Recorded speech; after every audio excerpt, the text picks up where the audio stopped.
In this bonus video, I'm going to be showing you what to do when you run out of one ball of yarn and want to join in another ball of yarn. So for this scarf, I recommend you don't try switching yarn balls at the beginning of a row because it's actually easier to weave in the ends if you're somewhere in the middle of a row. Now, if you watch one of my previous bonus videos where we do alternate colors for each square, in that case, you do have to switch colors at the beginning of a row. So that's kind of like a special case there. So what I have in front of me is I have my scarf so far and I'm just about to run out of yarn. So I would say here I have about 20 inches of yarn left. And what I'm gonna do is I'm just gonna knit across a few stitches or whatever pattern you're currently doing for your square, work in that pattern across the row just for a little bit. So in my case, I'm just in a garter square here. So I'm gonna knit across.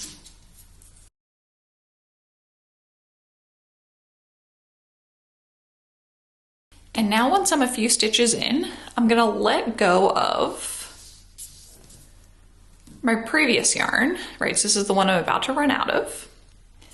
And I'm gonna pick up my next ball of yarn. So in my case, I'm gonna do a slightly different color just so you can see where I started with the new one.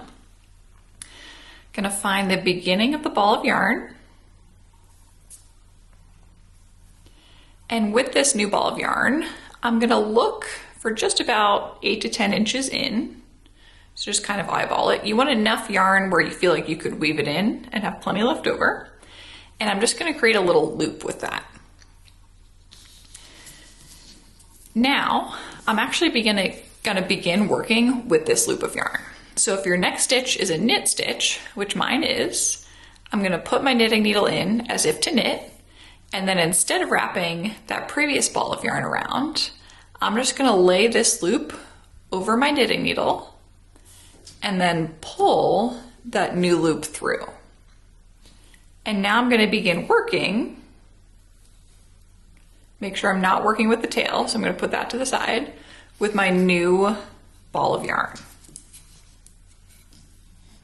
And I would keep on going all the way across this row. Now when you get to the next row, you will notice that these stitches do tend to loosen up a little bit. That's okay, just knit them or purl them as you usually would. And then at the end, we'll come back and we'll weave in all the ends and we'll tighten up any gaps that may have formed in between the two different balls of yarn. Now if your first stitch is a purl stitch, you're gonna start out the same way. So you're gonna look for about 8 to 10 inches in, create a little loop. And now, oops, dropped a stitch.